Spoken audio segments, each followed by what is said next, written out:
Funky Politics.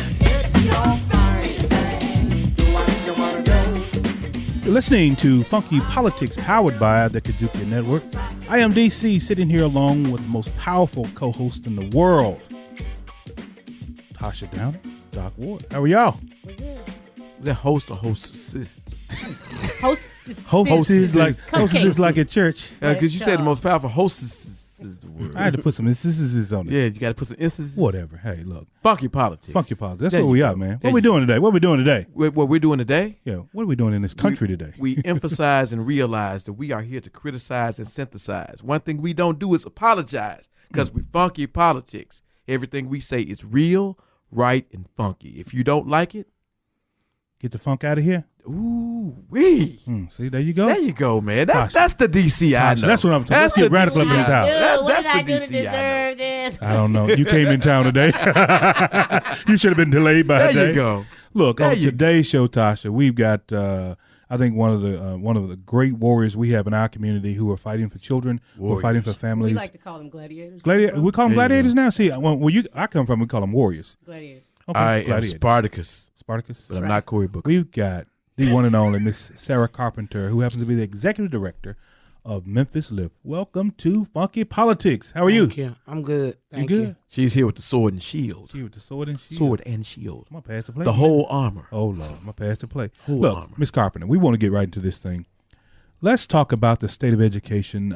We can talk about it from a national perspective, but let's get down into our communities, right? And our community right here is Memphis, right? Memphis and Shelby County. Right.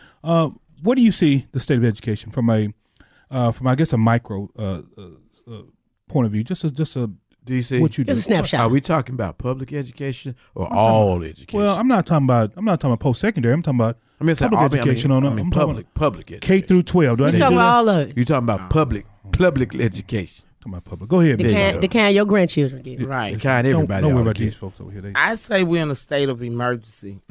I say that because I got 13 grandbabies and I got a great grandbaby now. And I fight for a community that, God, we don't have great schools in our community. And I live in North Memphis, and I think our kids deserve just what the kids in Kyville get, the kids at White Station, and any other great school. Wow. So I say a state of emergency. But you said you don't get the same things. Once upon a time, I remember the Klondike area, North Side, Smoky City, all the area around it is an area full of pride, full of education, full of vigor, full of excitement, a community that loved and cared about each other. So what's going on now? What has happened differently that's got us to the point to where we're saying, I can speak to that because my girls went to Northside and they graduated from Northside. We had people in that building that cared about kids. Right. They had a lot to offer. They had cosmetology. They had shop. They had auto mechanic. Right. They had everything at Northside. And, I mean, they had programs that our kids would go to. One of my girls was in Achieve Academy. It was like a school inside of a school. Right. And, man, it made a whole lot of difference in my girl's life. I mean, she's that child like me, and she outgoing and never meet a stranger. So, I mean, people mentored those kids. Right. Achieve Academy was awesome. Right. Awesome. So funded in part by the city of Memphis at the time. Yes. So now we don't have the city of Memphis funding education anymore. Well, might that be a part of it? They say that they're out of the business of education. That's what the city. How can you be out of the business of education when the children are still in the city? I think if you got children growing up in your city, you're always in the business of education. You're always in the business of education, but from your business ain't writing a check. Yeah. Right? We can talk about it, we can bully people, but we ain't writing a check. But if it don't make dollars, it don't make sense. There you go. But one of the things we can't, Sarah talked about North Side and the realities there. Like there is what happened in North Side is the same thing that happens on the South Side. It's the same thing that happens in Orange Mound and Southeast Memphis too. Like there has been a real disinvestment in communities, right? There used to be businesses in North Memphis. There used to be Firestone and all these things. Talk about where you've seen the divestment in your community and how that's impacted education in your community. We still got Buckman Laboratories in our community, but I don't know what they do for our community. We had Lane and Bowler. I mean, a prominent job. People were working. We had businesses in our community. We took pride in our community, like you said. Right. I know that my girls would fight about Northside. I mean, they loved their school, and they took pride in it. Even in our communities, we took pride in our communities. And I'm still taking pride in the Hyde Park community because I love where I am, and I believe that's where I'm supposed to be at this time in my life. So. But what's different? Because I always say this. I tell people, now I went to Booker T. Washington, and 30 years ago, Booker T. Washington wasn't unable to compete. Yeah. Well, here, let me tell you. See, now we live fictions because we want to say, Booker T. Washington was great. It wasn't. We were on the priority list if there was such a thing as a priority list. 30 years It was ago? on the priority list in 1990. Like, let's be clear. Because here's the math. Do the math. I look at my friends and I see who are the leaders in the industry in this city, right? When you look at people of color. Now, Dr. Harrington's generation at Booker T. Washington is something. Yeah. Right. But my generation, my friends, ain't those people. Like, they not the leaders of the city. They're not. So. Is it because they left the city? So when did it start? Like, this didn't just start. The slide of community and education impact, this didn't just start. Well, do you want to, let's go ahead and talk about it. Yeah. The first thing that happened socially is that you had integration, because what we're talking about is African Americans for the most part. And when African Americans started to be able to traverse the city to not just go places to work and shop, but to live, then all of a sudden the communities that had been central to us and our development started to get dispersed. You know, when you have a limited amount of growth, I mean, where you can go and you can live, you're going to have your good apples, your bad apples, your medium apples, your red apples, your yellow, Fiji and a Honeycrisp and all of that.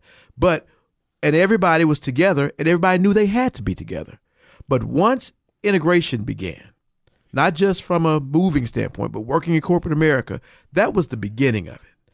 That would probably start in around 1970, 1980. Okay. Because it takes a little while for these things to kick in. Then you've had the influx, and I'm going to say it, the optional school had a lot to do with that. Because that was an integration byproduct. Right. And keep white people in an Black effort City. to try to maintain, I'm going to say it nicely, in an effort to try to maintain diversity in Memphis City schools. In other words, keep the white people here. There were schools that were established that were optional schools.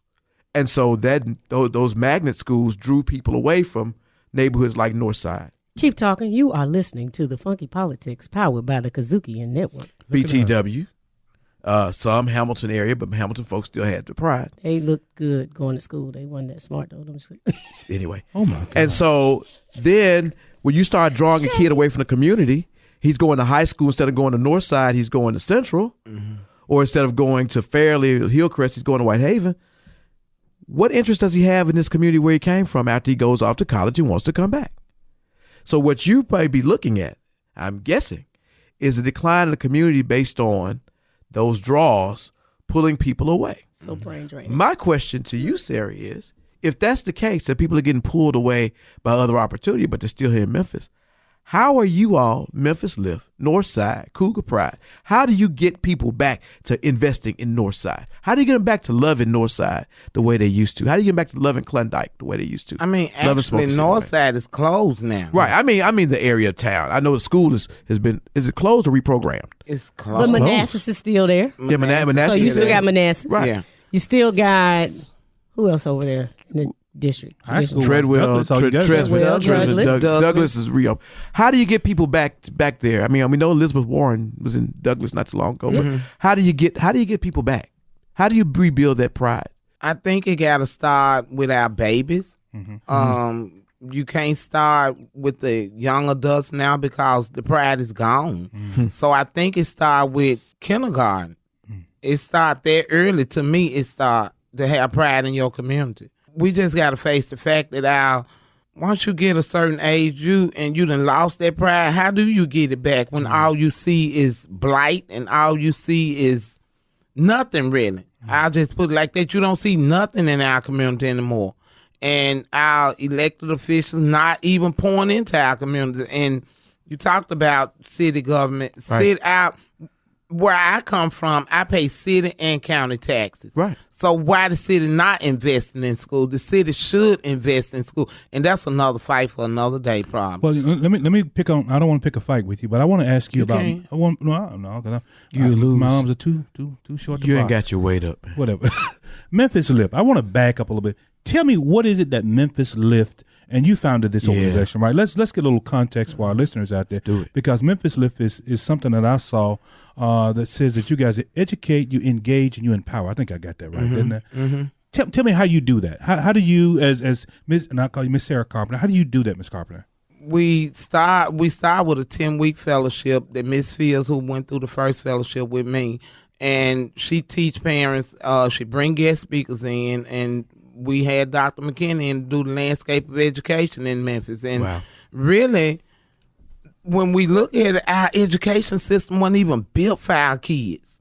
And what do you mean by that? What do you mean by that? I mean, it started in 1856. I may be wrong, but I think I seen this last night on her PowerPoint. It wasn't even made for our kids. I don't know what I mean about that, but you can see it today that our kids not getting it. Well, in 1856. We all were in a very different position, right? We know DC we were still in the schoolhouse, but we wasn't in the schoolhouse. So it was a certain type of system. Allowed to even read, right? Yeah, we know DC's folks. Y'all still shaking the chain. Whatever. Go ahead and finish about Memphis because I want our listeners to get the context of what you do. Like last night, some of our parents come in that building, y'all, they don't even know that it's per pupil funding that the schools get. They don't even know the basic stuff. They don't know these things. And I cringe when I hear people say poor black people don't care about their kids' education. That's a lie. That's a lie. Please speak on that. Say more. I have seen, I done seen all kind of parents, and I was that young parent that didn't know, but when I learned better, I did better. And I know drug addict parents, and you can talk to them, and I do talk to them. They want their kids to do great and better than they did.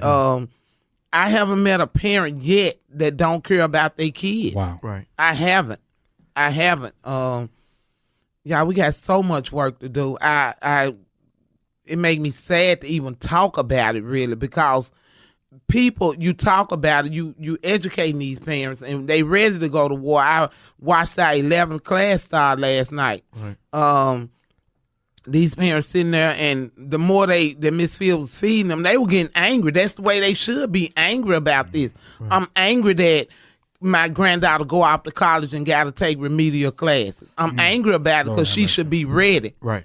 I got a grandson, 11th grade. Now, I went to the school. I said, look, he been here since 5th grade.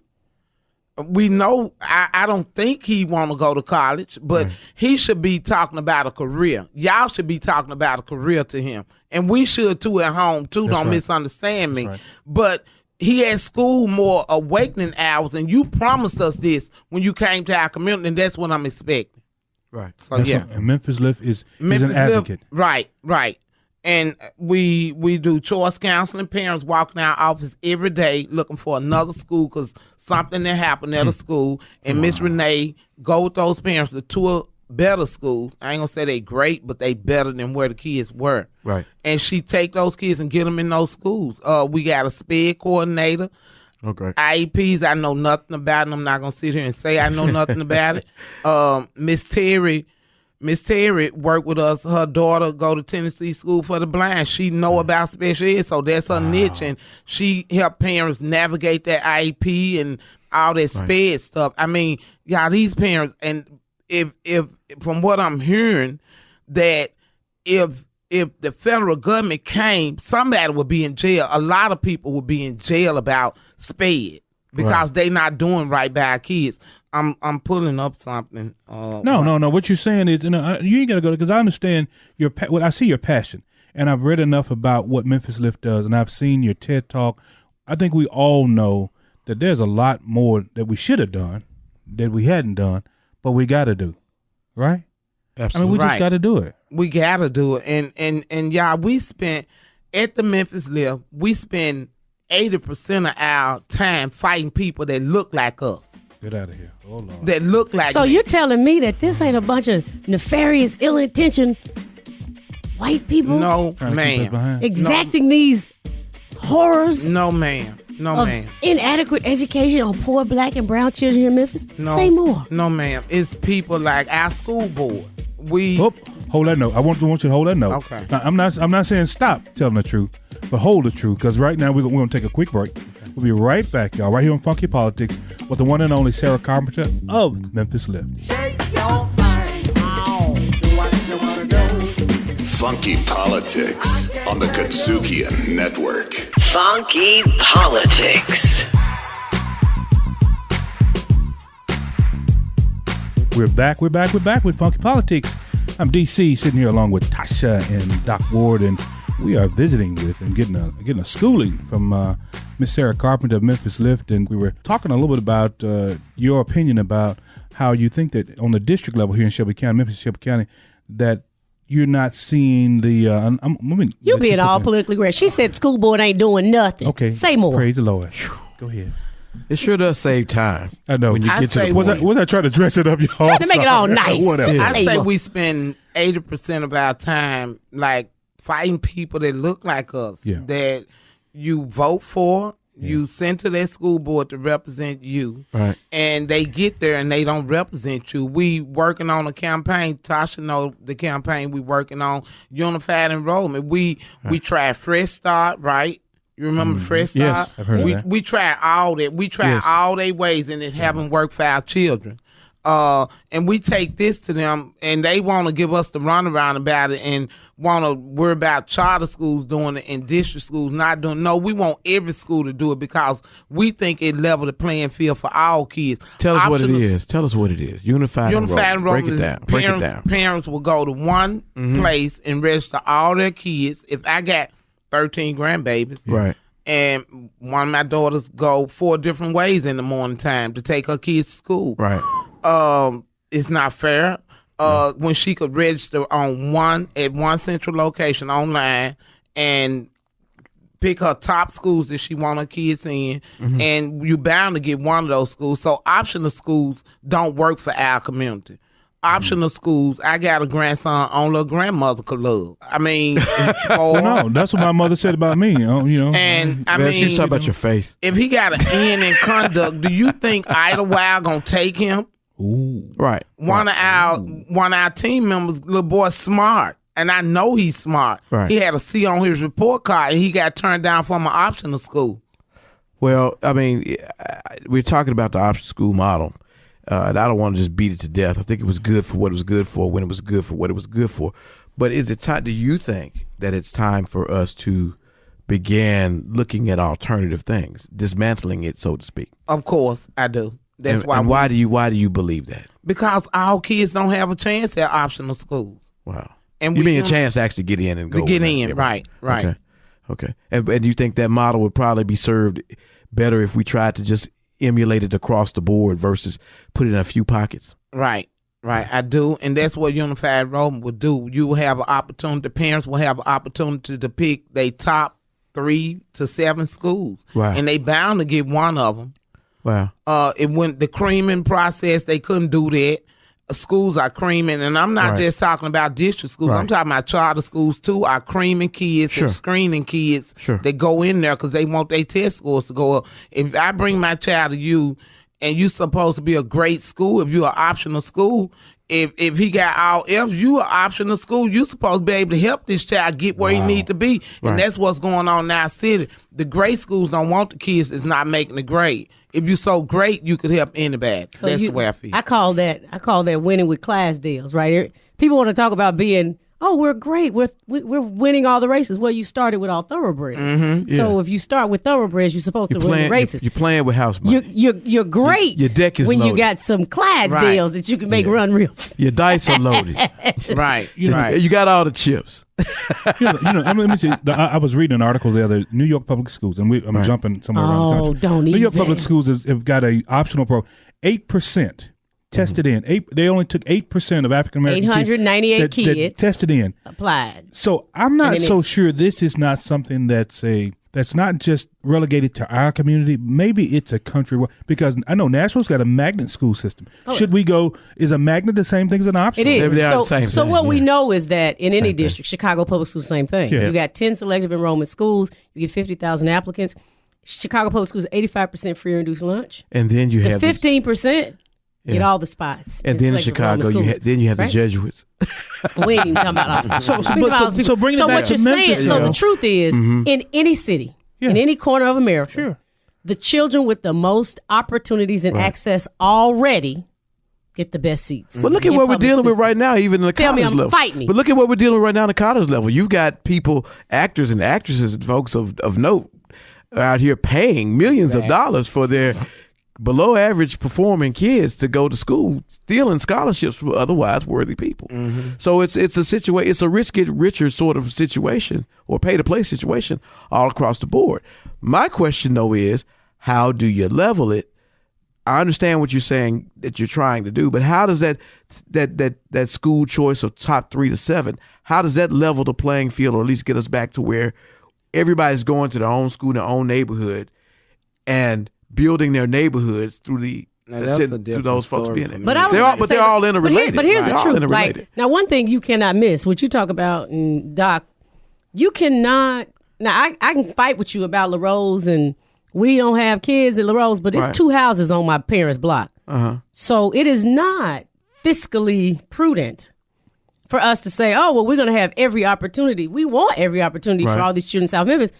But we only got 10 kids in the whole zip code zone where my area is. So we're going to run one school building for 10 kids? Maybe in that situation. Is that smart? But the former superintendent came on this show and told us that Carver High School, in Memphis, Tennessee, closed not because there weren't enough kids in the zoned area to go, but because 40% of the kids in the zoned area were going to Central High School or other schools. So now that's the whole story. I'm just saying that's what it said. I can only nice be real say, right. But I don't know that's but so while LaRose may be one way, he's not the superintendent. Yeah, and there's a plan for that area. There are other schools that are losing enrollment because they're being drawn away to some of the other magnets. It doesn't make any sense to me. One school have 3,000 kids. Well, can we not mandate? If you are in that district, in that zone, that you stay in that zone? But I want to hear more about what Sarah, do you want that? Do you want, you live across the street from Northside, do you want that to be the only school your child can go to?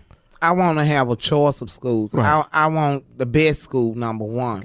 I want a choice. If Northside not working and it evidently wasn't working for our children, and I want to be able to go to White Station if my baby want to go to White Station. Do that make sense? It does make sense. But let me ask you this question. And when you're listening to Funky Politics, powered by the KUDZUKIAN Network, why wasn't Northside working? And at one time, Northside did work. It did. I Northside think was a prideful school for we just said that. A bunch of years. Let me finish, Doc. Community evaporated. Thank you.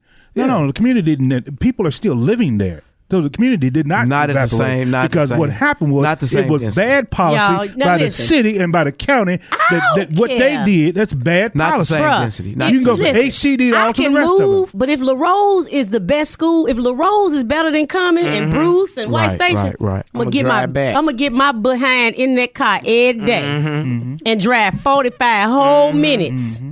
So what was not happening at Northside was that you weren't producing a good enough product for me to send my babies in your building. Or maybe we just moved. So now we ain't gonna be honest about that? Or maybe we just moved. Maybe we moved to Hickory Hill. Again, maybe we moved to I'm gonna move to Mississippi. And if that school is the best, they got art, they got foreign language, but why they got do they have a swimming art and foreign pool, language? they got a this and a that. But why I'm gonna get in my car and go. But why do they have that versus Northside? Because it seems to me like it's a pile on. Good school. When you get something, you get more. The rich get richer, and the poor get poorer. I mentioned to Dorsey Hobson, and we made friends in the end, and I love him today. If you got parents lining up to get in Idlewild, Valentine not that great. Make a Idlewild North campus and get them the same resource, and guess what? We'll fill your school up. I fought to get Shannon closed in my community because it wasn't working. People were stopping me at the corner store saying, Miss Sabre, they passed my baby on to middle school and he can't even read. Lord. My daughter leave North Memphis every day and drive to South Memphis to Vision Prep. I call names now because I'm 57 and can't nobody do nothing to you. Can't nobody bother me. There you go. Drive to Vision Prep, baby reading reading. Right. She passed 4 schools in our neighborhood. Then she leave Vision Prep and go to GTW. Then she leave there and go to Mars, and then circle back around. It's 4 schools. She go to Kaleidoscope. Mm-hmm. Yeah, downtown. She got to work just to drive her. It's not fair. It's not fair when you should just be able to walk out your door and walk around the corner to a school. If it's there. Yeah, the building was there. It was built there. And it's there. But here's the thing, but it should be something unique in those spaces. Because what I always say is this is like, how do we make what's available to poor parents? Because for real, 3 of us ain't having this conversation. I got checkbook choice and zip code choice. Yeah. I live in one of the best zip codes in the city. All schools in my neighborhood good. And if schools wasn't good enough, guess what? I write a check. Yeah, that's right. So if I wanted my child to study Spanish, well, I'm going to pay for the Spanish school. If I wanted my child to do more art, I'm going to pay for them to go to the art school. Poor parents, that's what they don't have. That's what they don't have. And since your city is what, 38% in poverty, and you have kids under the 3rd grade kids, okay, almost 40% of those kids are in poverty. That's a lot of children. It is. It's enough for you to have an agenda for. It's enough for you to have to build some type of platform for, because today's poor kids become tomorrow's poor adults. Mm-hmm. And if you want your city to ever have a fighting chance with the economy, you have to, as you said earlier, start investing in our younger children. I want to talk about the long-term strategies of Memphis Lift, and we're jumping all over the place, but I need to know, what strategies do you all have in place that's going to help us move this needle, that's going to point the needle upward, at least, or somewhere other than where it is right now, in your estimation? I think when you educate parents that never been at the table, we can move the needle, because parents got to invest also, and parents got to take pride in education, and they got to value education. And when you open their eyes, I promise you, these parents never been to the table. You go to the school, they treat you like crap because you don't look like them or you don't speak like them. Nobody intimidate me when I go into school, when I got grandbabies in that school. I pay your car note. My baby help pay your car note. That's the way I walk into school thinking like that. Like, you work for me. We don't work for you. And what happened at Northside, I'm going to go back right quick. Sure, go ahead. Teachers. The teachers that really cared about children. At Northside, when my girls were there, you had teachers that really poured into kids and cared about kids and wasn't afraid of our kids. Teachers walking in the building now, they're afraid of our kids. They're afraid of our kids. Sarah, are they afraid, or do they have a different set of expectations? Do they have a low expectation? Low expectations. For who our students are? Or are they terrified? Both. And I always talk about that. Everything goes back to expectation. Whatever you expect out of a kid, that's what you get. Same thing at home. If I expect LaJerica to make her bed up in the morning, she gonna get up out of that bed and make it up. Right. But if I don't never say nothing, she ain't gonna make that bed up. When them kids walk in that school, if the expectations way to the sky, they'll reach that. Kids reach whatever you put in front of them. Yeah. I believe that to my heart.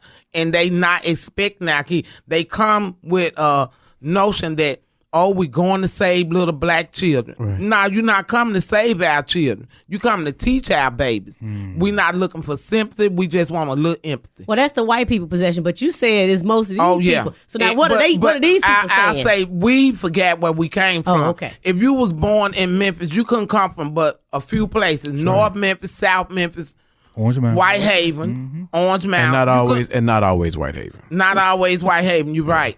So you could, how you forget that quick? How you forget? Right. When you got black teachers treating our kids just as bad, worse than white teachers at some time. I got to ask this question because you're in the mix and you're right there in the middle, and you're listening to Funky Politics powered by KUDZUKIAN Network. Where is the church in all of this? Where is the church? Where is the institution that we know is the ubiquitous institution formerly known as the black church? They on every corner. But that's the building preserving the patriarchy. But I'm talking about beyond the building. The church is just the building. The church itself is a building, but the institution of the people. Where is, in connection with what you're doing and other community-based efforts? We had a pastor's open house, and the pastors came out and was concerned and believed in what we were doing. Right. And one church in the community, we work with them. I mean, and he loved the work that we do. Are they reaching the people like they used to? I don't think so. It's like a business now. I mean, when really you supposed to be out there in the highways and byways helping people, I feel like. And again, they there. Well, but have we what have we asked them for as a community? Wow. That's the question. What have we asked for? That's a very good question. We've asked them for hope. They giving us hope. But have we asked for And no that hope? change. Yeah. Have giving us hope. have we walked in church on Sunday morning in our community and say, hey, we need hope here? No, we haven't. I think you're right. It's just like city government, county government. What have we asked them for? Right. And our community's not asking for anything. Right. Don't you know if we show up by the hundreds at county commission, sometime it works, sometime it don't. But I mean, and demand what we want at the city. We send our kids to school every day, city of Memphis. We sit in the city. We pay city taxes. We demand that y'all pour some money into the school and not just district school. Squeaky wheel. Well, let me ask you this. this. We got to get out of here, but Ms. Carpenter, give us a phone number or a website that folks can go to, because they need to see your TED Talk, number one. They need to listen to this podcast because you've just poured into our spirit on today, okay? I want to see the work that you do increase by hundreds and hundreds and hundreds, okay? So give us a website, a phone number that we can get out to our listeners so they can pour into your program. My number is 901-864-5004. Our website is thememphislift.org. Repeat that one more time for folks who, like me, a little slow. I'm trying to write, man. 901-864-5004. Our website is thememphislift.org. And the boss over there is the one and only Sarah Carpenter. And you're listening to Funky Politics, powered by the KUDZUKIAN Network.